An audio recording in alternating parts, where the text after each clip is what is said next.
You are now tuned into the 2-Minute Warning, a live stream community conversation pertaining to social and political issues and how we can collectively resolve them. Powered by the Westside Gazette. Good evening and welcome to the 2-Minute Warning. You see, I'm solo tonight, so we're going to make it work. Before we get started, I want to do this. To Miss Terry Dillard. Terry is one of our staunch supporters, and she's a community activist. This is some of Terry's work, and you might have seen it on YouTube and on TikTok, where she is an avid boycotter about those businesses who don't support us and we support them. This is one of her products. Okay, and I'll tell you more about this in some other shows, but right now I just wanted to give Terry her propers. This t-shirt and this mugs is compliments from Terry. And Terry, we certainly appreciate you and all the hard work that you do. Here's to you. Now, as it pertains to tonight's show, if you take a look at the backdrop, that'll give you some idea of what's going on. Coming up would be one of the most impactful weeks in the history of the Orange Blossom Classic. And we want everybody to come out and join in all of the activities and all of the fun, all of the, the junk talking, and just have a good old-fashioned HBCU homecoming. All right? Now, since I'm by myself, we're going to bring on our sports aficionado, Coach Noonie Robinson, and let Noonie bring us up to snuff with what's happening in the sports world. Come on, Noonie.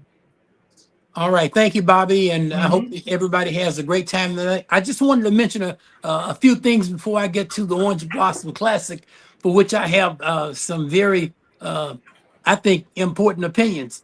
I want to talk about Shedeur Sanders for briefly. He had his first start last week in a game against the Carolina Panthers. It was a exhibition game, but he acquitted himself quite well, completing 14 of 27 passes for 138 yards, and he threw 2 touchdowns. And I bring him up only because of his precipitous fall in the draft, if you recall, a few months ago. And because he had been one of the highest ranking quarterbacks, and all of a sudden he falls to the 5th round. Not only that, the insult was even doubled when he was drafted after Gabriel Dillon from Oregon by the same team. I thought it was, we still are trying to figure out how that happened, but I'm thankful that he's done well. Not sure about the NFL though, because now he has a leg injury, so others will get a chance to shine, but I'm praying that he does extremely well. He's a quality kid. Next, I want to talk about Micah Parsons of the Dallas Cowboys. I don't know what's wrong with Jerry Jones. You're talking about one of the 5 best players in the league and probably number 1 when it comes to his position. Now, he is under contract for 1 more year for $25 million. But if you're talking about that caliber player, seems to me you want to sign him and get that done. But Jerry Jones seems like the attention that he's getting in the media, negative or not. So it hasn't been done yet. When it does happen with the Cowboys or whomever he signs with, it's going to be in the neighborhood of $172 million for 4 years. If he plays this year, it'll be for $25 million. He may or may not play. If it does, I'm sure there's going to be a bunch of disagreement there. Let me move on. Venus Williams. You all know who Venus Williams is. You know how old she is now. She's 45 years old. She's the big sister of Serena, and she has been a trailblazer and a role model. But she has been given a wild card exemption to play in the U.S. Open at 45 years old. Now, some of you all may not remember that the last person who was a little bit older than she was someone named Renee Richards at 47 in 1981. The thing about this person was that she was a transgender. She from a man to a lady so she could play tennis back in 81. That was pretty newsworthy. Yeah, newsworthy. That's right. Bobby, I want to talk about this football coach at South Carolina State also. His name is Chennis Berry. Hold up. Before you go there, I'm still stuck on precipitous. That word you use, English teacher, you got me on that one. But come on, All righty. Okay. Thank you, brother. Chennis Berry is at South Carolina State. Before he went to South Carolina State, he was at Benedict College, where he won 2 championships. SIAC, was undefeated. I just like his style. I think he has a lot of charisma. I think the players love him. I think he may be they may be the dark cloud team in HBCU football this year. Now let me get to the Orange Blossom Classic. It's a great game between the Howard Bisons and FAMU Rattlers. It's going to be played at the Hard Rock and at 4 o'clock. That's what I want to emphasize, Bobby. The fact that it's starting at 4 o'clock means that the committee, or whoever's responsible for the details, understands that the heat down here is unbearable, and I'm glad they moved the game to a later time. I think it will bring more fans out. I know the West Side Gazette has been promoting it full steam ahead on digital and print media and other areas. And I just think it's going to be a wonderful game. The other thing I wanted to point out, though, was that I think the Classic is most impactful and effective when FAMU is always playing. I don't think it should be FAMU against some other opponent. It shouldn't be 2 opponents from outside the state, as which occurred last year. So I want the fans to understand how important this game is to everybody, and I hope that they will come out and play. I think it's going to be a great game. 2 outstanding coaches, bands. Howard is the preeminent HBCU in the country. Some people may argue, but it's the truth. They have all, and it's going to be a great football game. So I hope people come out. And for me, that's it for tonight. Have a great show, my brother. Thank you so very much. Our Hall of Famer, Sylvester Nooney Robinson from Tuskegee. Congratulations again, Nooney. And you do know sports, but I think you made a mistake on that last issue. But I won't be biased. I'll stay the course. I'll walk down the middle of the lane. And I'm sure I'll get some grief even from my own Tigers. Okay, and you mentioned a couple of things. And the person who is proficient about addressing those things is one of our guests here tonight. And she has done an outstanding job since she's been in the helm of the director of the OBC. So Nooney, some of those questions that you asked, she can answer. Without any further ado, let's bring on, well, let me go back. Built on history and fueled by pride isn't just a title. It's a movement. Today, we are celebrating the legacy, the culture, and the undeniable impact of 2 powerhouse universities, or 2 powerhouse HBCUs, Howard University and Florida A&M University. These schools have produced leaders, change makers, and trailblazers who have shaped history and are fueling the future. We have an all-star lineup, so let's bring on our first player. And she's the commander in charge, Miss Kendra Bulluck-Major, the dynamic director of the Orange Blossom Classic, keeping one of the greatest HBCU's traditions alive. Welcome, Kendra, and how are you? I'm doing great. How are you? I have no justifiable complaints. Glad to be here. So what's happening? Brother Robinson gave you some kudos at the beginning when he said the person who was in charge had enough whereabouts to have the game in the evening instead of the heat of the day, basically. You want to say something to that? Yes. So, we have a wonderful partnership with ESPN as our official broadcast partner. And there are so many things that go into, deciding when to play, what time to play. It's always trying to find that right balance between allowing our student athletes to have the greatest exposure, and of course, making sure that our fan base is comfortable and understanding, what that means, and understanding how Hard Rock Stadium is designed, right? So if you're familiar with games at Hard Rock Stadium, they don't make it comfortable for the visitors at all. It's strategically designed that way. So, with this game previously every year being on a Sunday, ESPN typically chooses our time slot. And that is because, we want to make sure that we have the best exposure. So whether we're on ESPN1, ESPN2, and then of course also knowing the other games that are scheduled. So in the past, we have had 3 p.m. games. This year, the game was placed on Saturday because we've got Labor Day weekend this year. It's just bringing so many wonderful, wonderful football matchups. Sunday, we have University of Miami and Notre Dame. And of course, we share a stadium with the Dolphins and the University of Miami. And so with that game being on Sunday, we had an opportunity to put the game on Saturday. And we did request the latest time slot, which for us was 4 p.m.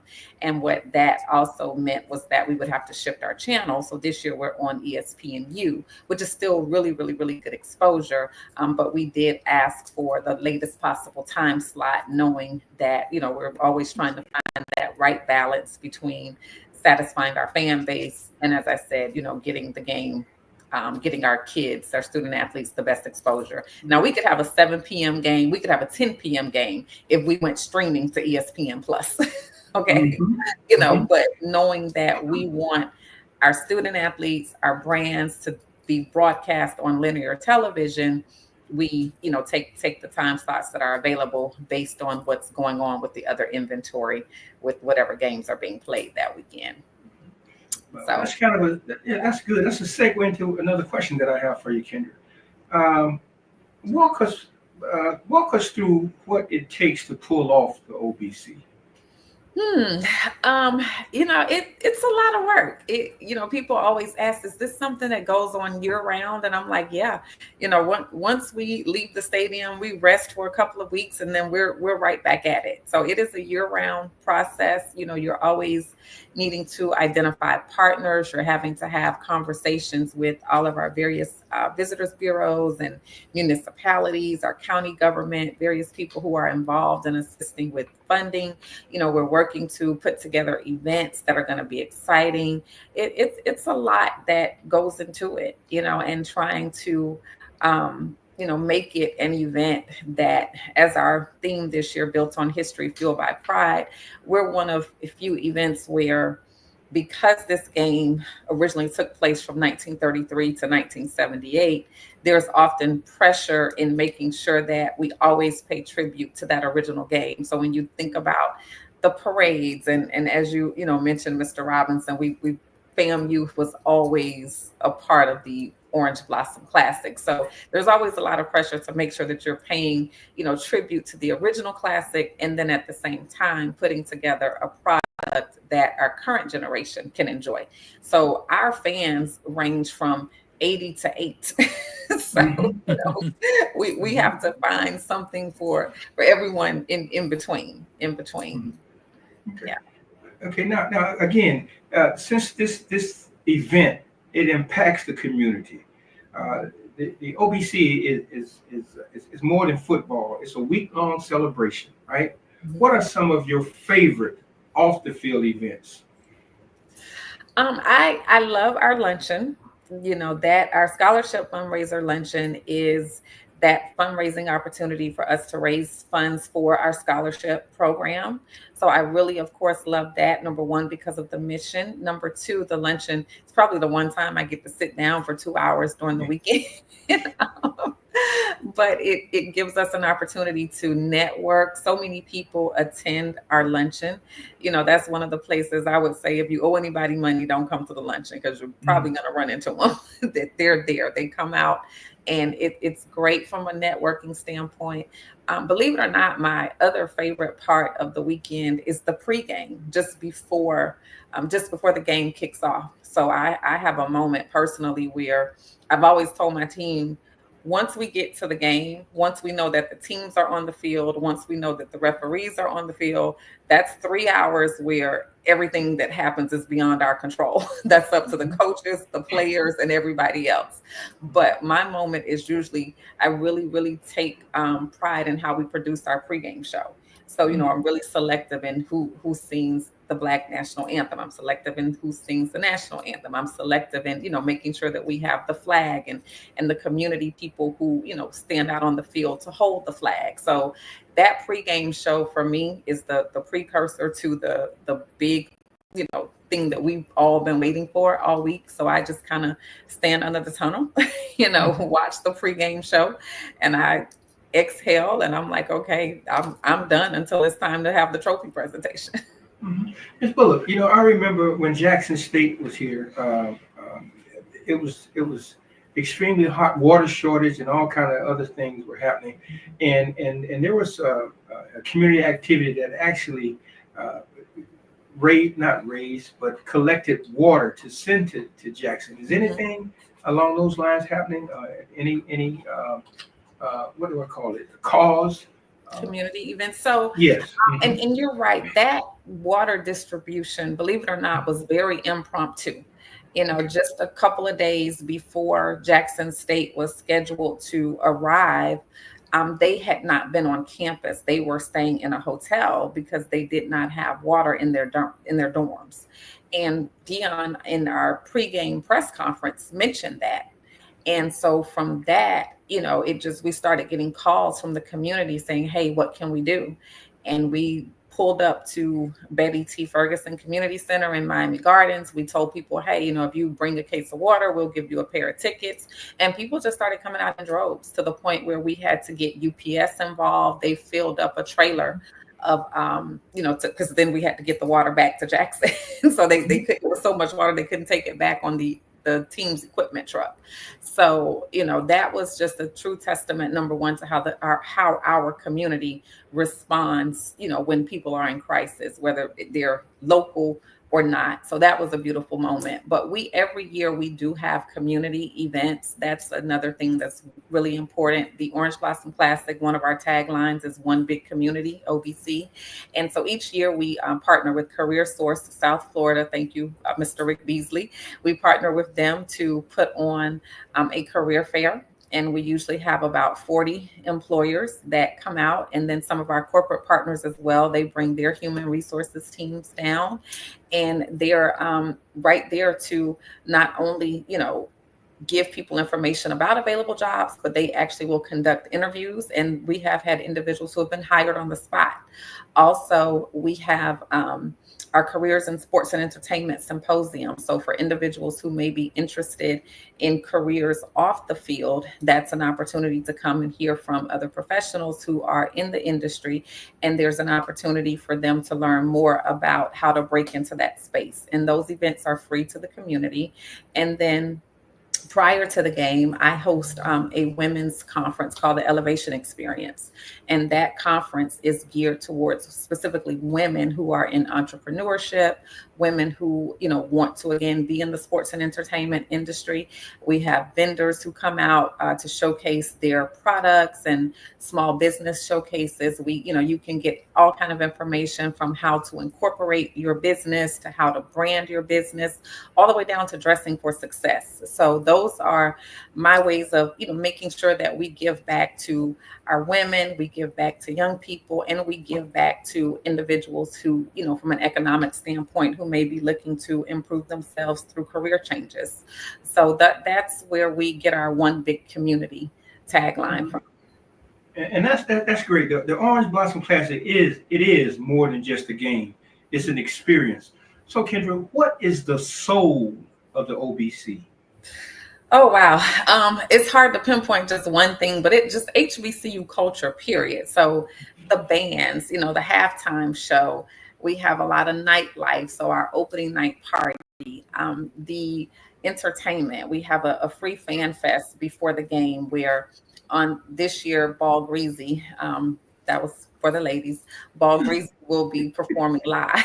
And then, like I said, Ball Greasy. Yeah. Okay.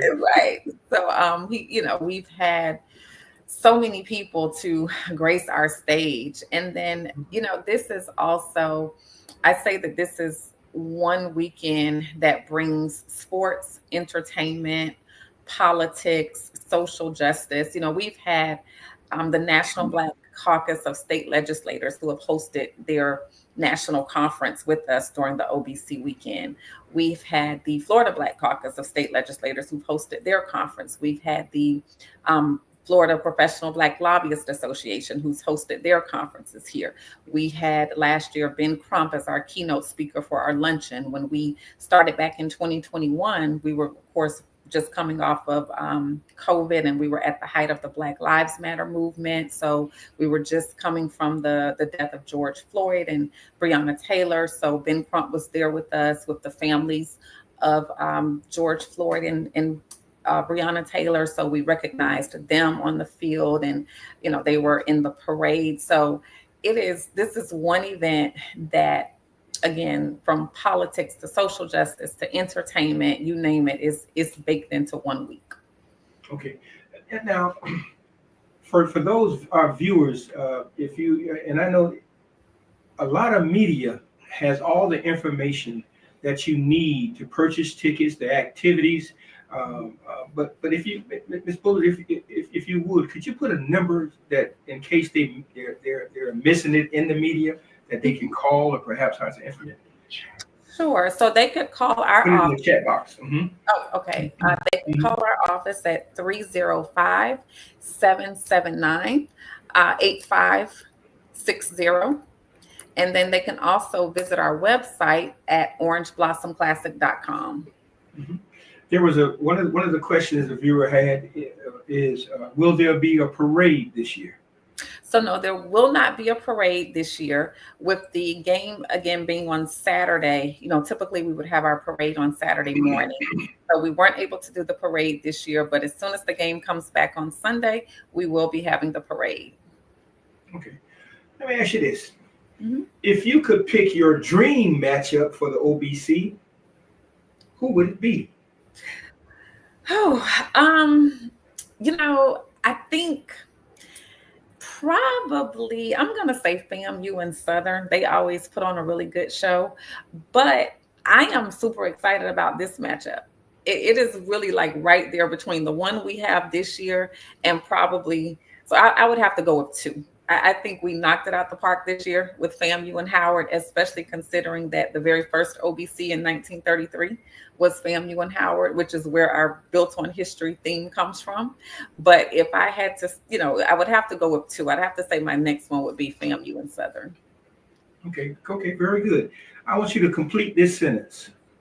The Orange Blossom Classic is like... The Orange Blossom Classic is like that weekend where there's something for everyone. Like I said, from 80 to 8, you're going to have a great time. Okay. Now, is there something particular that you want to drive this audience to? Get your tickets. Everyone who purchases a ticket, you are helping to raise money for scholarships, and you're helping to help our student athletes have a great experience while they're here in South Florida. So get your tickets, visit orangeblossomclassic.com, and come out and be prepared to have a good time. Okay.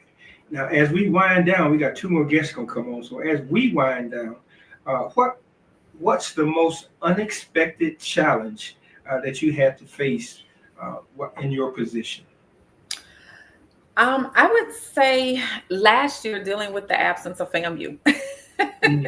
Yeah, that was the first time in the history of the game where FAMU was not a part of the Orange Blossom Classic. And so that was, it was definitely different. It was different. Okay. All right. I'm trying to see if there's anything we missed wait, can you tee up that video? Give us a moment here and let's see what's happening. Yeah. Mm-hmm. Orange Blossom Classic, Howard vs. FAMU, Saturday, August 30th at 4 p.m. in Miami Gardens. Get your tickets and book your hotel now at orangeblossomclassic.com. Okay, that's a plus. One other thing before you go, a fun and personal thing, if you will. Do you have a favorite halftime show moment since the OBC Rivals? Oh, yes. So the very first game in 2021, when the Marching 100 did a formation as a tribute to LeBron James dunking a basketball. Yeah, I remember that. I remember that one too. That's good. Okay, I'm trying to run through. Do we have any questions from our audience? All right then, Miss Kendra, it's been a pleasure, and I hope that all of our viewers and listeners please purchase your tickets and let's support this cause because it's about us. And I see we got a lot of rattlers watching, in particular, a lot of them. So thank you again, and please come back. All right. Thank you. All righty. Okay, next here. That was quite interesting. We could go on and on and on and talk about that, but I want to do this.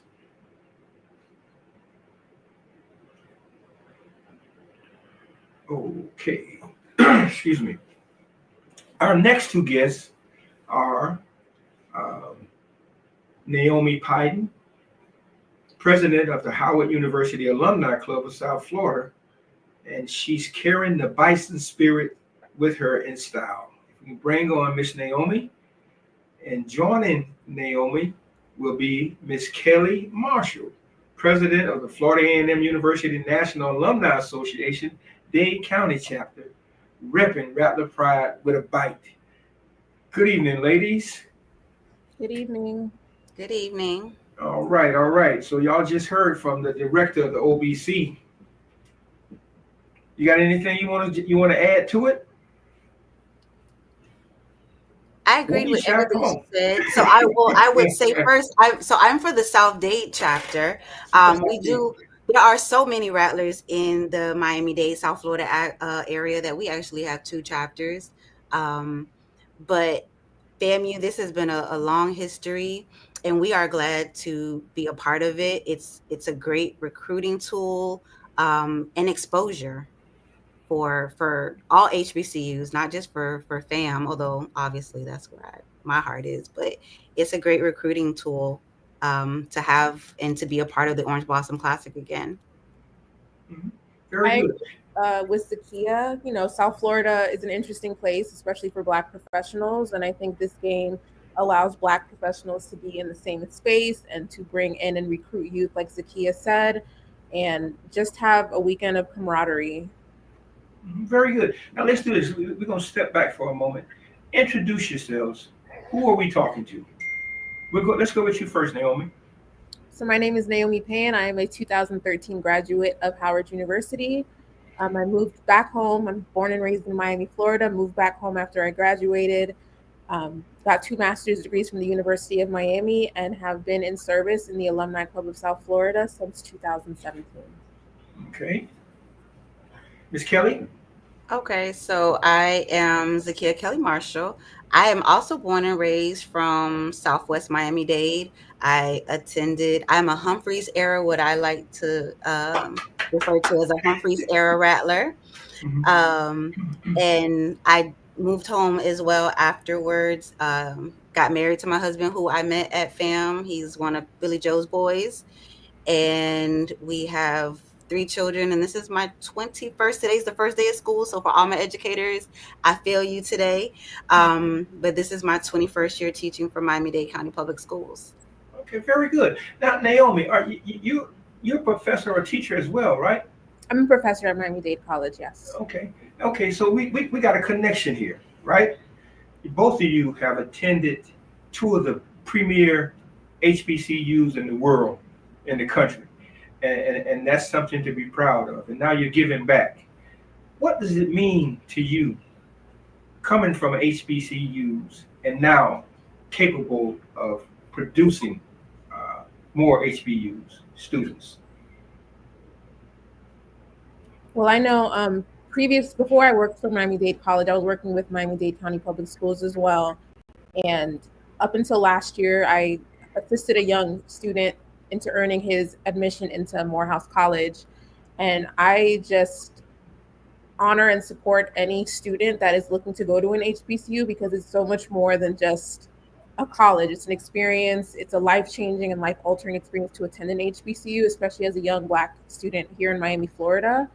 And just being able to help usher in a new generation of HBCU graduates or HBCU hopefuls is just extremely rewarding. And even now, as my position as the president of the HUAC South Florida, being able to support the students that are currently on campus while also engaging the alumni that are here in South Florida, because we do engage alumni from Key West all the way to West Palm Beach. So just kind of keeping everybody in the loop, and it's good to serve. Okay, Kelly, same question. So exposure. So I'm like I said, born and raised Southwest Miami-Dade. FAMU wasn't. I didn't know about FAMU. That wasn't something, and it was like my mom was really big on college tours and taking me out and learning about HBCUs. I was in high school. Where we live, we don't have that exposure to HBCU. So I want to be able to provide, my husband has had students. He was, had students that have gone to FAM because they knew that he was a Rattler. I've had students that have gone to FAM because they knew that I was a Rattler. And that was really their first exposure to FAM. He took a couple of years ago, we went to the football clinic at FAMU, and his school that he's at is basically PWI for high schools. But some of the non-Black students were like, can we go? Can we attend FAMU? Where they didn't know about FAMU, and they didn't know that was something that they could attend, that it's not just, that exposure for them was something, big. It was huge. So, exposure and making sure that our students that make it to FAMU are able to stay at FAMU and graduate, because the FAMU that, we always joke about it, the FAMU that we got into might not be the FAMU that we would still be able to, with the criteria and the funding, that we would be able to get into or even be able to stay at. Yeah, you're absolutely right about that. I can attest to that, but I'll leave that alone. That's a whole nother story. Okay, Howard University has produced legends. What makes the Bison experience so unique, Naomi? It's so hard to put into words. Whenever anybody asks, I say Howard was hands down the best 4 years of my life. Beyond the academics, it's an experience you leave Howard with family, with just so much exposure you gain. They call it beyond a social network. You gain family and friends, and you become a part of this network where you're able to communicate and engage with alumni essentially all over the world. To know you were walking the halls of the same people like Langston Hughes, even Kamala Harris, to know we were in the same seats in the same classrooms, it just births an experience that you can't really put into words.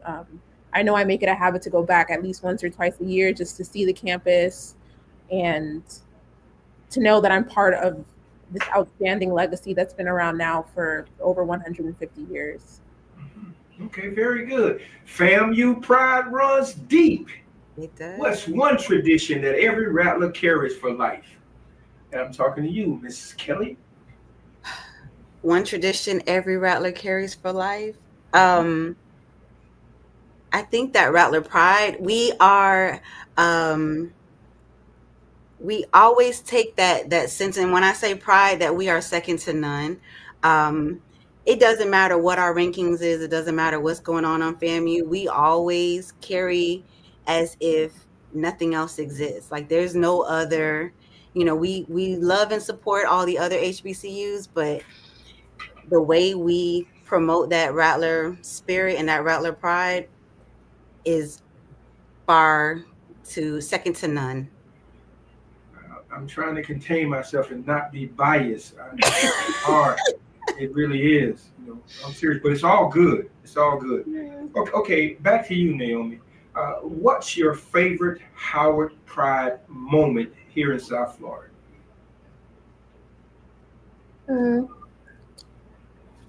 As of late, I would say our position at the South Florida HBCU picnic. Not only does it allow us to find alumni that are in the area that haven't been connected to our club, but it allows us to also send the freshmen off with tokens of like gratitude, appreciation, and good luck. And it allows us to get together as a family. Our network has grown exponentially because of the HBCU picnic, and it allows us to support a local South Florida nonprofit organization, as well as give back to our students. That's good. I do have a personal objection to that term, and when it was first initiated, I think some students from Florida Memorial were the ones who began that HBCU outing, and I said to them at the time here in South Florida that maybe we should find another term to use beside the term picnic, because of the historical ramifications that came with that. So that's the only thing. I appreciate the gathering, all the camaraderie and the brotherhood and sisterhood. All that's great. It's a good time. That's good. But maybe we should really think about changing that name. And I want to bring on one of our viewers, T. Willis. And T. Willis says, and this is probably typical of a lot of HBCUs, Howard may not win the game, but we never lose a party. Where is the official Howard University welcome party? Did you know, Naomi? Yes, we are actually having our OVC welcome party at the Easton in Fort Lauderdale on Friday night. It's called the Rooftop Rumble. We'll have a FAMU DJ as well as a Howard DJ from the early 2010s, battling it out on the rooftop from 9 p.m. to 3 a.m. Okay, very good. Now let's get to you, Kelly. How do FAMU alumni keep that orange and green energy alive in Miami? Well, we've got quite a few things going on. So starting Thursday night, we are having something at Toro at La Meridian in Davie. That will be a great opportunity to come out, support that Rock Your Orange and Green. They are also having a recruiting fair for students. The university is coming out and doing their part to recruit students and have a college fair. The Florida region, so out of our national, so we're a nonprofit. Our National Alumni Association is nonprofit from everywhere that you can think of that there you could find a rattler. That's where we have a membership. But our largest region is the Florida region, obviously for obvious reasons. And so the Florida region, along with the Miami-Dade chapter, is having a tailgate party right before the game starts. And, we're trying to keep everybody motivated and interested. Also, the university is partnering with the tailgate to kind of have like a meet and greet and allowing students that are attending the game to be able to come out and meet alumni kind of at the pregame. So we've got a lot of great opportunities to stay engaged and invested on that weekend. All right, very good. So we got some activities going on. Let's do this. All right. If the Rattlers and the Bisons had a friendly talent show, what would Howard bring to win, Naomi? What wouldn't Howard bring to win? I mean, you can't even turn the TV on and not see a Howard Bison. I'm just saying. Singing, dancing, acting, politics, whatever you want. Zakiya, you believe that? In my house, we're a house divided. A lot of my family went to Howard, and the one thing they can never brag about is winning the game. So we keep that energy. I think the running record right now is 30-11. So they're bringing everything except the football players. Okay, that's good. I like. Okay, if Howard brought their best marching band move, what would the Rattlers do to counter? What would they do to counter that move with? I'm coming back at you again. In terms of, you know what? I love everything in the band. I'm biased. The band is one of my favorite. I've never seen. I think what FAMU does better than any other band is actually play their instrument and move their feet at the same time. So you said other people can't march and chew bubblegum? I'm gonna leave that alone. No, I'm not saying. I didn't call the school. I just said. Okay. Naomi, I didn't You guys got it. I mean, I'm not this. I love my Showtime band, but Yeah. you know, I grew up watching the Marching 100, so I know the influence. Look, in South Florida, you can't go 2 blocks without seeing a Rattler tag. So I know about the Marching 100. I'll give y'all the 2 snaps for that. Okay, right back at you, Naomi. Who's one of Howard's alum everyone should know about, but probably doesn't? Ooh, that's a good one. I think in the spirit of staying in the realm of Florida, Zora Neale Hurston, a lot of people don't know that she did attend Howard. And as of recently, I believe last school year, the swim team actually got the key to the city of Eatonville on the west coast of Florida. So I would stick with Zora Neale Hurston. And she was also the first editor of The Hilltop. Yes, ma'am. Yep. Who? I beg your pardon? So, I'm sorry, sir. Yes. Yes, it was. It's all good. Okay, here we go.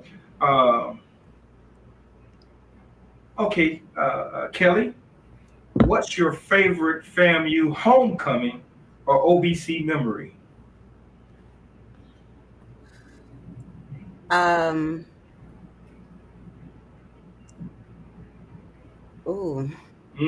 I have not been to homecoming since I left Tallahassee. But that's, you know what? That's a good question. I love both.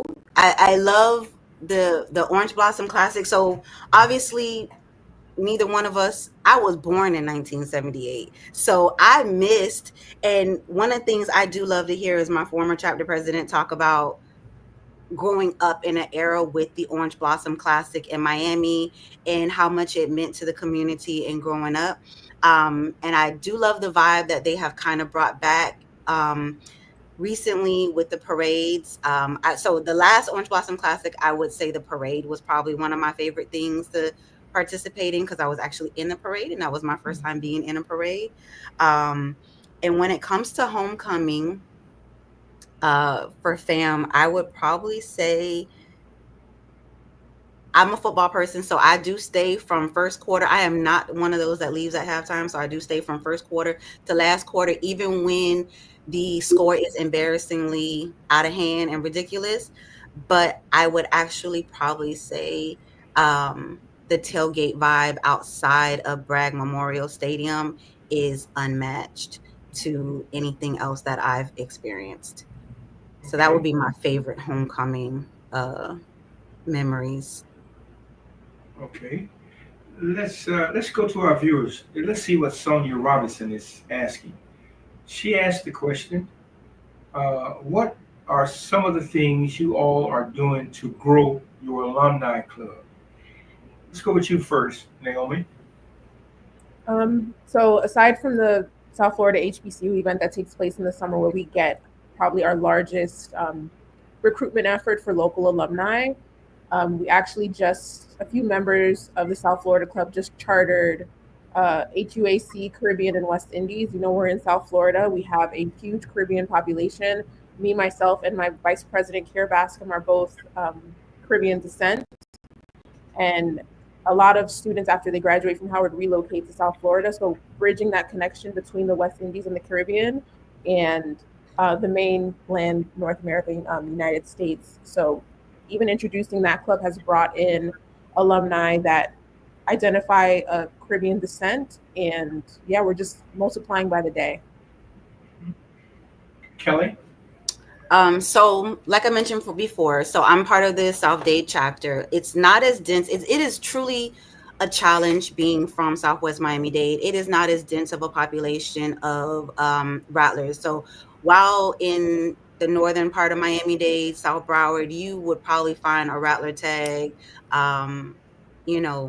everywhere. It becomes a little less in terms of exposure. So I know for our chapter specifically, we're working on exposure, working on recruiting students, attending, being vigilant and being present when it comes to open houses at the high schools, in terms of college fairs, reaching out to. So part of what people don't realize is that part of our funding structure being a public school is based off of how many students we recruit into STEM magnets or into our STEM programs. So part of what our chapter specifically has been trying to work with is some of the high schools and their magnet programs in recruiting students. So student recruitment has been a big thing. We've recently started, attending churches, meeting Rattlers where they are, right? Praise and worship is a big part of just the Black community as a whole. Community events, participating, being present. And believe it or not, growing your chapter, sometimes I just walk out, I make it intentional to walk out wearing my FAMU paraphernalia. And you'd be amazed at how many people I meet that say they're a Rattler, their children are Rattlers, they know Rattlers. And that just came from just wearing a FAMU shirt. Okay. There was both Howard and FAMU have two outstanding journalism departments. As a matter of fact, Howard is the home that houses all of the Black-owned newspapers, companies at Howard. FAMU has an outstanding journalism program, award-winning, both of you. So what Black newspapers do you subscribe to? Both of you. Mm-hmm.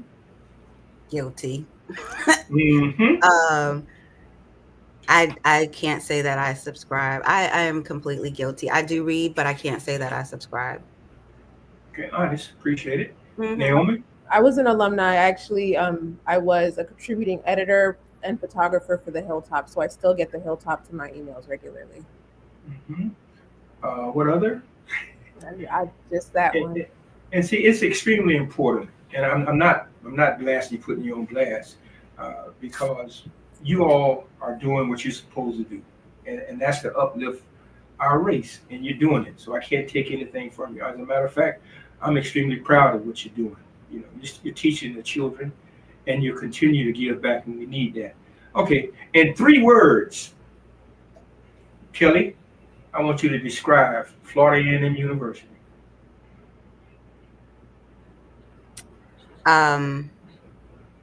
Impactful, leaders, and noteworthy. Okay. Naomi, the ball is in your park. I will say monumental, trailblazing, and illustrious. Okay.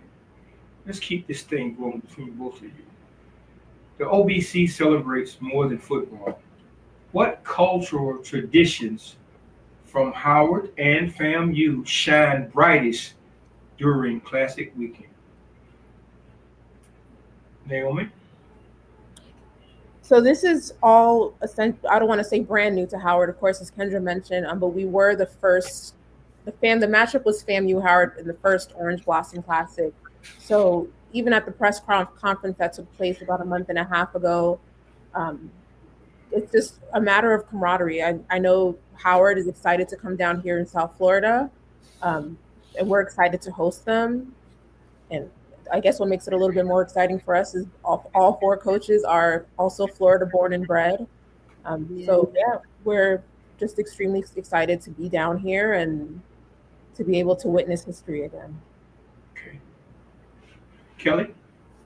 Tell me one more time. You would ask me that one. Should I move to another question? Okay. Okay. The OBC celebrates more than football. What cultural traditions from Howard and FAMU shine brightest during Classic Weekend?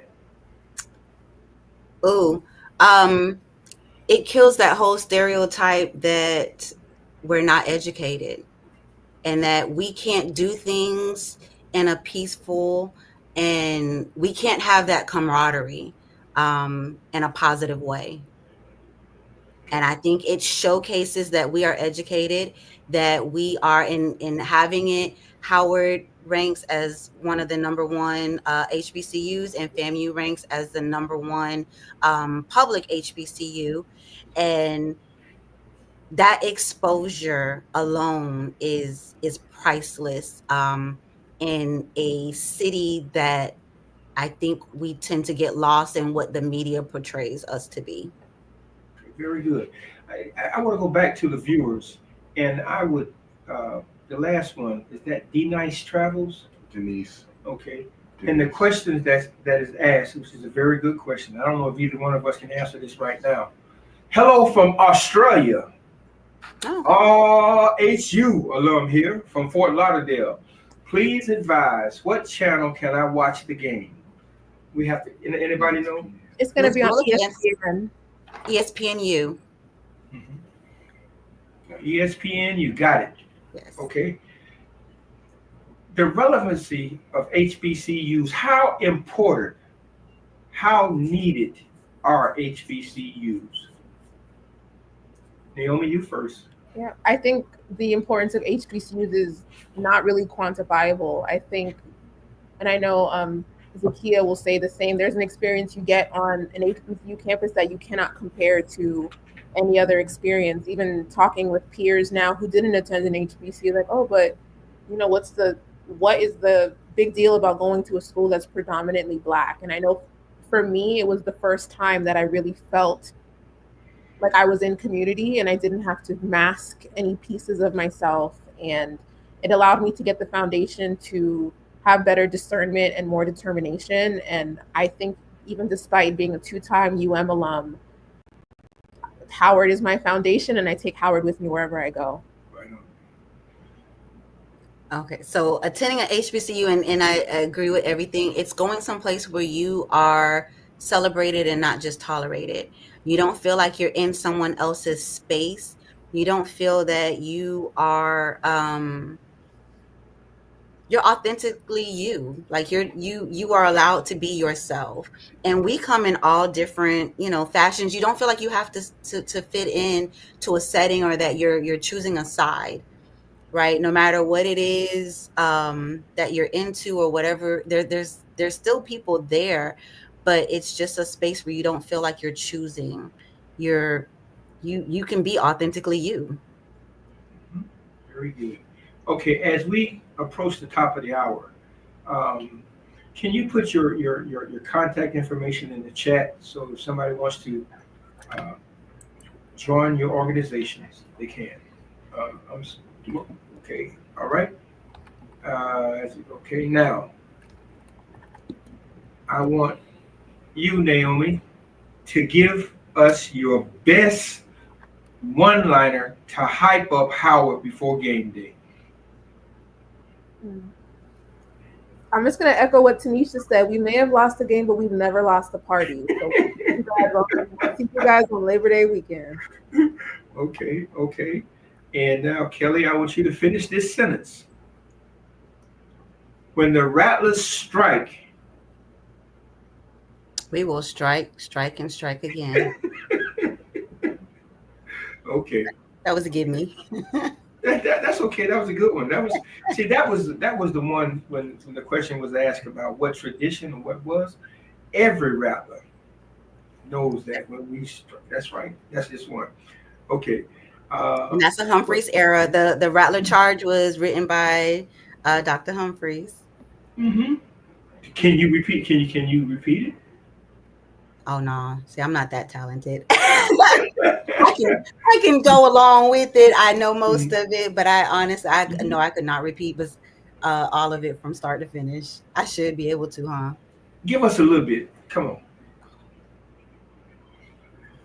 Yeah, no, I'm not that good. Okay. All right, ladies. All right, we're about to end the show. Is there anything that you want to say to encourage folk to come out to the game and to support the causes surrounding the game, and to encourage young folk to seek that higher education? We'll go with you first, Naomi. I think, attend the game. Essentially, we've had current students reach out to us and ask them to help support them in coming down here to see the game. I actually am partnered with a high school where the principal is a FAMU alum, and I was speaking with him today about bringing some of our kids out to the game that weekend. Just like Zakia had mentioned, exposure. And yeah, I know the Bison are about to be in the Rattlers den, but we're ready for it. Okay, Zakia?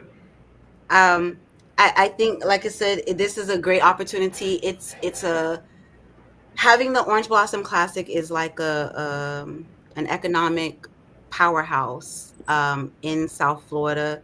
Like Howard is having events, and those are opportunities. FAMU Alumni Association is having events, and I know for us, everything that we do or events that we host, our main goal is to raise money for our students and to be able to get our students to FAMU and to keep them there. And I'm sure that most alumni associations are coming with the same intent. So this is a great opportunity to build membership for our alumni associations and to bring in new students, to bring that exposure. Yes. Okay, and here we go.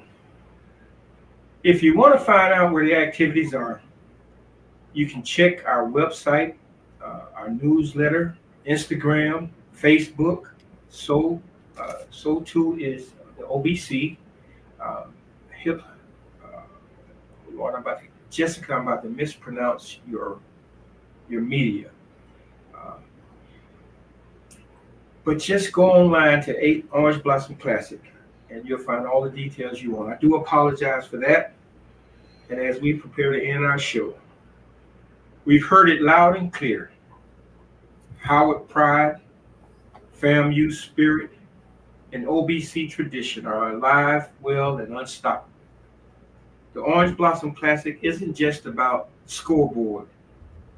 It's about history, culture, and community. Whether you're cheering for the Bisons or the Rattlers, remember this: HBCU pride is forever, and history is still being written.